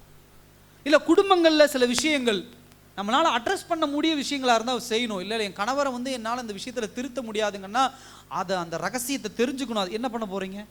அதுதான் திருத்த முடியாதுன்னு ஆகிப்போச்சு. இங்கே போனாங்களா, இங்கே வந்தாங்களா, இவங்ககிட்ட பேசினாங்களா, இதை பண்ணாங்களா, இதை கொடுத்தாங்களா, இதை வாங்கினாங்களா, என்ன பண்ண போகிறீங்க? மனைவியை திருத்த முடியாதுன்னு தெரிஞ்சு போச்சு, தப்பு பண்ணுறாங்கன்னு தெரிஞ்சு போச்சு, தேவ வசனம் பேசியாச்சு, நம்மளும் சொல்லியாச்சு. இதுக்கப்புறம் யாருக்கிட்ட ஃபோன் பண்ணுறாங்க, என்ன ஃபோன் பண்ணுறாங்க, எப்படி செக் பண்ணுறது, ஃபோனை பிடுங்கி வைக்கிறது தேவையில்லை. அப்போ என்ன பாஸ்டர் பண்ணுறது? அப்படியே விட்டுருங்க, போயிடுவாங்களே, போகட்டும். நம்மெல்லாம் யாருடைய சத்தியத்தை படித்து வந்திருக்கிறோம்? ஓசியா புத்தகத்தினுடைய சத்தியத்தை படித்து வந்திருக்கிறோம். அல்லேலூயா, சத்தமாக சொல்லுங்க. ஓசியா புத்தகத்தினுடைய சத்தியத்தை படித்து வந்திருக்கிறோம். தப்பு பண்ண திரும்ப ஏற்றுக்கொள்ளுங்கிற சத்தியத்தை. அப்படி அவங்க பாவத்தினால, ஒரு மாம்ச இச்சையினால கணவனோ மனைவியோ ஒரு தப்பு பண்ணி போறாங்கன்னா அந்த ரகசியத்தை தெரிஞ்சு போட்டு புலம்பி அலப்பி தேவையில்லை, விட்டுருங்க, போயிட்டு திருந்தி வரட்டும். ஆண்டவர் நம்மோடு கூட உண்டு. அல்லேலூயா, ஆண்டவர் தகப்பனா இருக்கிறார், தாயா இருக்கிறார், கணவனா இருக்கிறார், மனைவியா இருக்கிறார். வரும் திரும்பி. ஆண்டவர் சும்மா விடுறவர் இல்லை. அல்லேலூயா. நீங்க சும்மா விட்டுட்டா ஆண்டவர் சும்மா விட மாட்டார். நீங்க பெருசா எந்திரிச்சு என்ன பண்ற, எல்லா பிரச்சனையும் இழுத்து போட்டு பிரச்சனை பண்ண ஆரம்பிச்சுட்டுனா ஆண்டவர் சும்மா நீ பாத்துக்கிறீங்கள பார்த்து கொண்டு போயிடுவார். ஜெபம் பண்ணுங்க. ரகசியங்கள் தேவையில்லை. சில ரகசியங்கள்லாம் நமக்கு தேவையே இல்லை. என்ன பேசுன, அவங்க கிட்ட என்ன பேசுன, இவங்க கிட்ட என்ன பேசுன, இந்த அம்மா கிட்ட நீ இவ்வளவு நேரம் போன்ல என்ன பேசுன, அந்த ஐயா கிட்ட நீ இவ்வளவு நேரம் போன்ல என்ன பேசுன, போனை பிடிங்கி அடிச்சு உடைச்சு, அதெல்லாம் வேண்டாம். நான் சொல்றது கணவன் மனைவி ஸ்டேஜுக்கு சொல்றேன். பிள்ளைகள் விஷயத்துல எச்சரிக்கையா இருங்க. நான் இல்லைன்னு சொல்லல. வெரிஃபை பண்றது அதெல்லாம் பண்ணும் கொஞ்சம் சில விஷயங்கள். அதுவும் ஒரு ஸ்டேஜ் தாண்டிடுச்சுன்னா திருத்த முடியாது. ஸோ அதுதான் சொல்ற, அளப்புகிறவங்களோடு என்ன பண்ணாதீங்க, கலவாதீங்க. சரி, இதெல்லாம் முடிஞ்சுது. அடுத்த ஒரு பாயிண்ட் சொல்லி நான் சீக்கிரம் முடிச்சிடுறேன். இப்போ எங்கிட்ட இருக்கிற பிரச்சனையை நான் எப்படி ரெக்டிஃபை பண்றது அப்படிங்கிறதெல்லாம் பார்த்தோம். ரெண்டாவது, மற்றவர்கள் வந்து என்கிட்ட பேசுறாங்க அப்படின்னு சொன்னா நான் என்ன பண்ணணும்? அல்லேலூயா. எல்லாரும் சத்தமா ஒரு அல்லேலூயா சொல்லுங்க. ஏன்னா இது அடுத்த பாயிண்ட். இப்போ நான் பாஸ்டர் நீங்க சொன்ன மாதிரி முதல்ல ஒரு 6-7 பாயிண்ட் சொன்னீங்க, எல்லாம் திருந்திட்டேன். இப்போ நான் திருந்திட்டேன், ஆனா என்ன கூட இருக்கிறவங்க என்ன பண்ணல, காலையிலேயே ஒரு வாட்டர் கேன் தண்ணி எடுத்துட்டு என் வீட்டு வாசலுக்கு வந்துடுறாங்க. இப்போ நான் என்ன பண்றது? அவங்ககிட்ட சண்டையும் போட முடியாது. நான் இப்போ என்ன பண்ணட்டும் அப்படிங்கிறதுக்கு ஒரு 4-5 பாயிண்ட் சொல்லி நான் முடிக்கிறேன் இன்னைக்கு தேவனுடைய வார்த்தையை. ஃபர்ஸ்ட், ஒருத்தர் வந்து ஒரு விஷயத்தை உங்ககிட்ட சொல்றாங்கன்னா என்னிடம் சொல்வதற்குண்டான காரணம் என்னங்கிறது யோசிக்கணும். அல்லேலூயா. சத்தமா சொல்லுங்க. உங்ககிட்ட ஒரு பாயிண்ட் வந்து ஒருத்தர் இன்ஃபர்மேஷன் கொடுக்குறாங்க, ஒரு காரியத்தை சொல்றாங்கன்னா, இன்னொருவரை பத்தி உங்ககிட்ட வந்து சொல்றாங்கன்னா என்ன காரணம், அவங்களுக்கு என்ன தேவை? இன்றைக்கு பல குடும்பங்கள் இதை யோசிக்காததுனால தான் குடும்பங்களுக்குள்ள மிகப்பெரிய சண்டை வருது. உங்க மனைவியை குறித்து ஒருத்தர் வந்து உங்ககிட்ட சொல்றாங்க, உங்க கணவனை குறித்து ஒருத்தர் வந்து உங்ககிட்ட சொல்றாங்கன்னா நல்லா கவனிங்க. அது உண்மையோ பொய்யோ, அது கோல் மூட்டுறதோ அவதூறோ எதுவா இருந்துட்டு போகுது, வந்து சொல்றவங்க என்ன நோக்கத்தோடு சொல்றாங்கிறத யோசிக்கணும். அவங்க யாரு, எதுக்காக என்கிட்ட வந்து சொல்றாங்க, அவங்களுக்கு இதனால என்ன பெனிஃபிட் கிடைக்க போகுது, இதனால என்ன அவங்களுக்கு லாபம் கிடைக்க போகுது, இது யாராவது நம்ம யோசிச்சது உண்டா? ஆண்டவர் நீங்க சொல்றாரு, உங்களுக்கு மற்றவங்க இடத்துல நீங்க இருந்து அவங்க கிட்ட இருந்து ஜெயிச்சு வரணும். மற்றவங்க இந்த மாதிரி குறை பேசுறவங்க, கோல் மூட்டுறவங்க, அவதூறு பேசுறவங்ககிட்ட நீங்க கலவக்கூடாது, அவங்களோட சேர்ந்து இருக்கக்கூடாதுன்னா ஃபர்ஸ்ட் நீங்க உங்களை எல்லாம் ஐடென்டிஃபை பண்ணணும், காரணத்தை கண்டுபிடிக்கணும் யாரெல்லாம் இவங்க அப்படின்னு. அதில் நீங்க ஃபர்ஸ்ட் பாயிண்ட் என்ன சொல்லணும், ஒருத்தர் இன்னொருவரை குறித்து உங்ககிட்ட வந்து சொல்றாங்கன்னா என்ன காரணத்திற்காக இவங்க இந்த விஷயத்தை என்கிட்ட கொண்டு வராங்க. அல்லேலூயா. கவனிங்க, ஃபர்ஸ்ட் பாயிண்ட் இதுதான். ரெண்டாவது ஒரு விஷயம், உங்களுக்கு எங்கிருந்து தகவல் கிடைத்தது? ஒரு வசனத்தை வாசிங்க. 1 கொரிந்தியர் 1ஆம் அதிகாரம் 11ஆம் வசனத்தை வாசிங்க. 1 கொரிந்தியர் 1:11. ஆ ஆ ஆ ஆ ஆ ஆ நல்லா கவனிங்க சகோதர சகோதரியே. அப்போஸ்தலனாகிய பவுல் ஒரு கடிதம் எழுதுறார். அந்த சபையில ஒரு பிரச்சனை இருக்கு. அப்ப சொல்றாரு, என் சகோதரரே உங்களுக்குள்ளே வாக்குவாதங்கள் உண்டென்று எனக்கு அறிவிக்கப்பட்டது. அப்படியே சொல்றாரு. என்ன சொல்றாரு? உங்களுக்குள்ளே வாக்குவாதங்கள் உண்டென்று குலோவேயாளின் வீட்டாரால். அப்ப பவுலுக்கு யாரு சொல்லி இருக்கிறாங்க, தகவல் வந்திருக்குதுன்னு தெளிவா என்ன பண்றாரு இந்த இடத்துல சொல்றாரு. அல்லேலூயா. ஒரு தகவலை ஒருத்தர் சொல்றாங்க, இவங்க தான் சொன்னாங்க அப்படின்னு சொல்லி பேசுறதுக்கு தைரியம் இல்லைன்னா நம்ம என்ன பண்ணக்கூடாது, பேசக்கூடாது. அல்லேலூயா. சத்தமா சொல்லுங்க. இது பவுல் நமக்கு கற்றுக் கொடுக்குற ஒரு பாடம். ஐயோ குலேவாயால் வீட்டுக்காரங்க என்ன நினைப்பாங்களோ, அவங்க என்ன நினைப்பாங்களோ, உங்க வீட்டுக்காரரை பத்தி ஒருத்தவங்க வந்து உங்ககிட்ட தப்பா சொல்றாங்கன்னா நீங்க புரிஞ்சுக்கணும். என்ன புரிஞ்சுக்கணும், உங்க வீட்டுக்காரர் ஒருவேளை கேட்கறீங்கன்னா, ஏங்க இந்த மாதிரி உங்களை ஒருத்தர் இந்த இடத்துல பார்த்தாங்களாமா, இவங்க பார்த்தாங்களா, ஒருத்தர் பார்த்தாங்களான்னு சண்டை போடக்கூடாது. உங்களை இந்த இடத்துல பார்த்ததா அவர் சொன்னார், அந்த பிரதர் சொன்னார், அந்த சிஸ்டர் சொன்னாங்க, இது சரியா தப்பா இப்படி வெரிஃபை பண்ணணும். இல்லை பாஸ்டர் அப்படிலாம் சொன்னால் அப்புறம் நாளைக்கு அவங்க மறுபடியும் விஷயத்தை வந்து சொல்ல மாட்டாங்க. கேட்டு என்ன பண்ண போறீங்க? அவங்க வந்து ஒரு விஷயத்த சொல்லி நீங்கள் என்ன கத்தி எடுத்து அருவாள் எடுத்து வெட்டிடவா போகிறோம்? ஒன்றும் பண்ண முடியாது. இல்லை நம்ம போய் இப்படி மறைச்சு நின்ற முடியுமா? நடக்கிற விஷயம் நடக்குங்க, ஒன்றும் பண்ண முடியாது. அப்ப என்னதான் பாஸ்டர் வழி? ஜெபம் பண்ணுங்க, அவ்வளவுதான். கர்த்தர் இடத்துக்கு போங்க. நம்ம அங்க போகாம இங்க உட்கார்ந்து போராடிட்டு இருந்தா என்ன பிரயோஜனம்?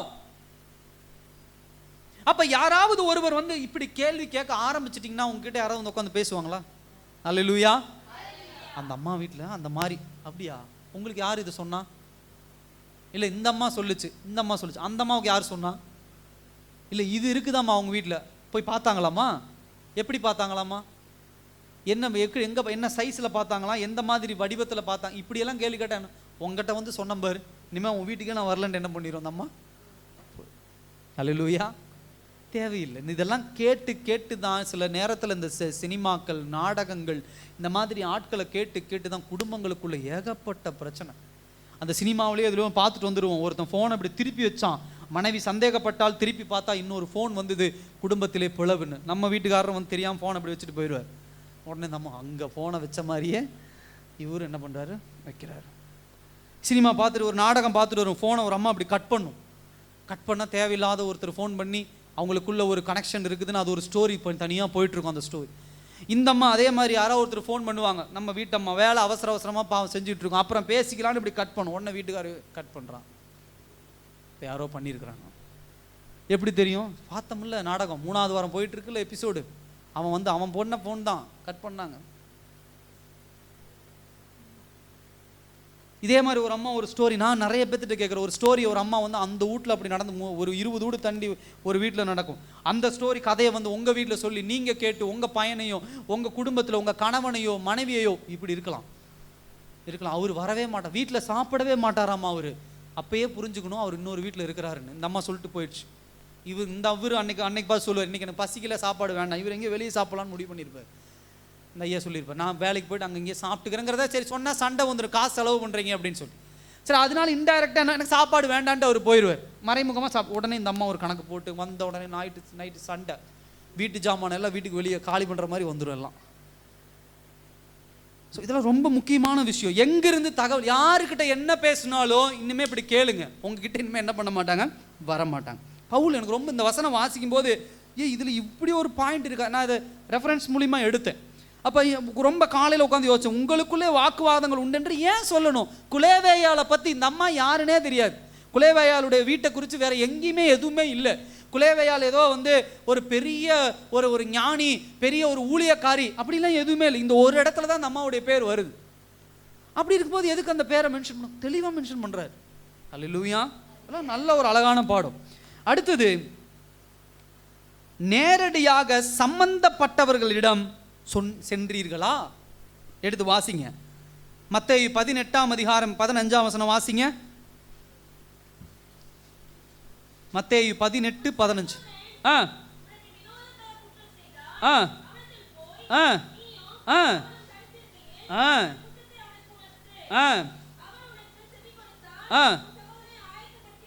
ஆதாயப்படுத்தி கொண்டாய். சரி, அப்ப கவனிங்க,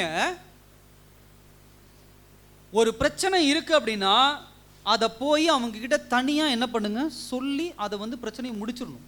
அதுதான் அந்த பாயிண்ட். நேரடியாக சம்பந்தப்பட்டவர்கள், ஒரு குடும்பத்தை குறிச்சோ இன்னொரு மனுஷனை குறிச்சோ நீங்க 2 பேரும் பேசி என்ன ஆக போகுது? இப்போ அந்த அம்மா சரியில்லைன்னு இந்த அம்மா கிட்ட வந்து சொல்லி இந்த அம்மா பேசி அந்த அம்மா சரியாயிருமா? 1 மணி நேரம் உட்காந்து அந்த குடும்பத்தை பற்றி நம்ம வீட்டில் உட்காந்து பேசுனா நாளைக்கு அந்த குடும்பம் நல்லா இருக்கும் முடியுமா? இல்லை அந்த அம்மா குடும்பத்தை 1 மணி நேரம் உட்காந்து இந்த அம்மா வீட்டில் உட்காந்து பேசினா இந்த அம்மா குடும்பத்தில் ஆசீர்வாதம் வருமா? இல்லை அவரை பற்றி இந்த ஐயா பேசினா இந்த ஐயாவுக்கு இன்னைக்கு சம்பளம் ஒரு 500 ரூபா சேர்த்து வருமா? வரப்போகிறது இல்லை. அப்போ யாராவது இப்படி வந்து உங்களுக்கு அந்த அம்மாவை பற்றி தெரியுமானா அந்த அம்மாவை பற்றி அவங்க வீட்டுக்கார்ட்ட போய் சொல்லு. யார்கிட்ட சொல்லு? நேரடியாக யார் சம்மந்தப்பட்டிருக்காங்களோ அவங்க வீட்டில் போய் சொல்லு. என் பிள்ளைய பற்றி சொல்றியா என்கிட்ட வந்து சொல்லு. என் கணவரை பற்றி சொல்றியா என்கிட்ட வந்து சொல்லு. என் மனைவியை பற்றி சொல்றியா என்கிட்ட வந்து சொல்லு. 3வது வீட்டில் இருக்கக்கூடிய வீட்டுக்காரர், அந்த அம்மாவுடைய வீட்டுக்காரர் யாரு கூடயே வண்டியில் போனார்னு கேட்டு நான் என்ன பண்ண போகிறேன்? அப்போ நான் என்ன பண்ணிட்டு இதை வச்சுட்டு ஒன்று வாழ், இல்லைன்னா இங்கே போயிடு. ஏன்னா அந்த அம்மானால முடியாது. நீங்கள் அவாய்ட் பண்ணிட்டீங்கன்னா அந்த அம்மா பக்கத்து வீட்டுக்கு போயிட்டு போகுது, டைவெர்ட் பண்ணி விட்டுருங்க. அங்கே போய் அங்கே தான் சண்டை நடக்கட்டும். அப்போ வந்துச்சுன்னா நீங்கள் என்ன சொல்லுங்கள்? இன்னொரு ஆள் இந்த பாயிண்ட் நோட் பண்ணிங்க. யாராவது இந்த மாதிரி புறம் பேசுகிறவங்க, அவதூறு பேசுகிறவங்க, கோல் மூட்டுறவங்க வந்து உங்களுக்கு இது தெரியுமா அப்படின்னு கேட்டால், இது தெரிய வேண்டியவங்களுக்கு தெரியட்டும், எனக்கு இது தெரிய வேண்டாம். அல்லேலூயா. சத்தமாக சொல்லுங்கள். எனக்கு இதை குறித்து என்ன கிடையாது, கவலை கிடையாது. நான் அதை பற்றி என்ன பண்ணுறதில்ல, யோசிக்கிறது இல்லை அப்படின்னு. அடுத்த காரியம், கடைசி ஒரு காரியத்தை நான் சொல்லி முடிக்க விரும்புகிறேன்.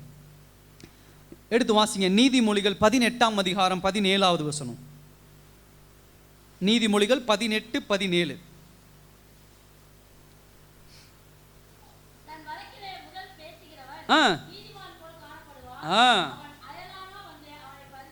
நல்லா கவனிங்க. இது ஒரு பாயிண்ட். என்னன்னா, யாராவது ஒரு விஷயத்தை வந்து சொல்றாங்க அப்படின்னு சொன்னா நீங்க அடுத்து அவங்க கிட்ட கேட்கிற வேலை, நீங்கள் தனிப்பட்ட முறையிலே அனைத்து உண்மைகளையும் ஆராய்ந்து இருக்கிறீங்களா, பரிசோதித்து இருக்கிறீங்களா?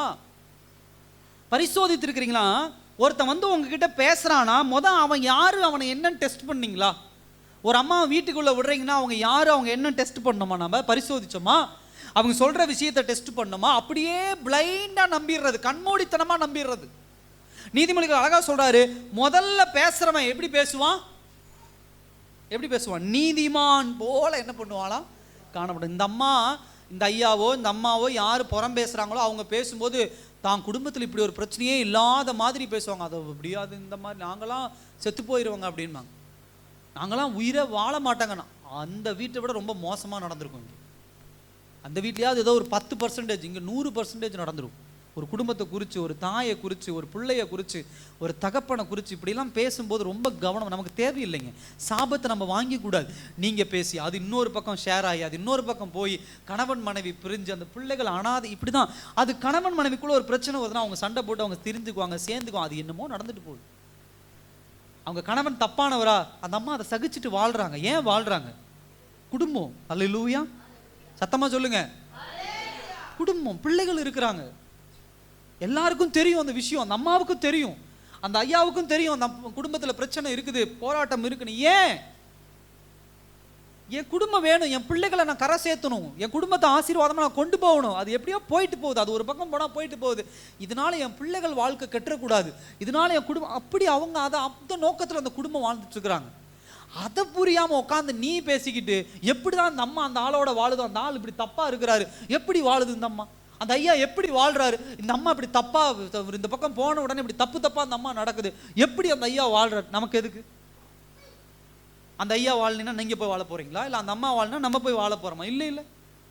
நம்ம இது என்ன பண்றோம், காது மாது வச்ச மாதிரி அந்த அம்மா அதுக்குள்ளேயே எல்லாம் முடிச்சிடணும்னு பாக்குது. இதை இந்த ஊர்ல பேசி அங்க பேசி அந்த வீட்டுல போய் எல்லாம் தெரிஞ்சு, ஊருக்குள்ள தெரிஞ்சு, அது வேற மாதிரி விஷயம் போய் குடும்பம் ரெண்டா போய் பிள்ளைகள் அனாதையா போய் அதுக்கு நாளைக்கு ஒரு திருமணம் எப்படி பண்ண முடியும்? கர்த்தருக்கு இதெல்லாம் பதில் சொல்லணும். நீங்க நினைச்சுக்கிறீங்க இதெல்லாம் ஒன்றும் இல்லைங்க பாஸ்டர், சும்மா என்டர்டெயின்மெண்ட், சாப்பிட்ட சாப்பாடு செரிமானத்துக்காக உட்காந்து பேசிட்டு இருக்கிறோம். இல்லை, பாவம். எத்தனை வசனங்கள், இதெல்லாம் நிறைய வசனங்கள் கோட் பண்ண, இன்னும் நிறைய வசனங்கள் நான் சொல்லலை. 1 தீமோத்தேயு, தீத்து, நிறைய வசனங்கள் இருக்கு இந்த பேசுறத குறித்து, நிறைய என்னால் சொல்ல முடியும். 1 தீமோத்தேயுல போட 3ஆம் அதிகாரம் வாசிங்க. 1 தீமோத்தேயு 3:11 வாசிங்க. 1 தீமோத்தேயு 3:11 வாசிங்க. ஆ ஆ ஆ ஆ ஆ ஆ பாருங்க, அவதூறு பண்ணாதவர்களுமா, இதெல்லாம் நல்ல வார்த்தை, கவனிங்க. அவதூறு பண்றதுன்னா அந்த பேசுறது தான். எச்சரிக்கையா இருங்க சகோதர சகோதரியே. நிறைய காரியங்களை கற்றுக்கொண்டோம். எல்லாரும் இருக்க இடத்துல எழுந்து நிற்கலாம் அந்த நாள்ல.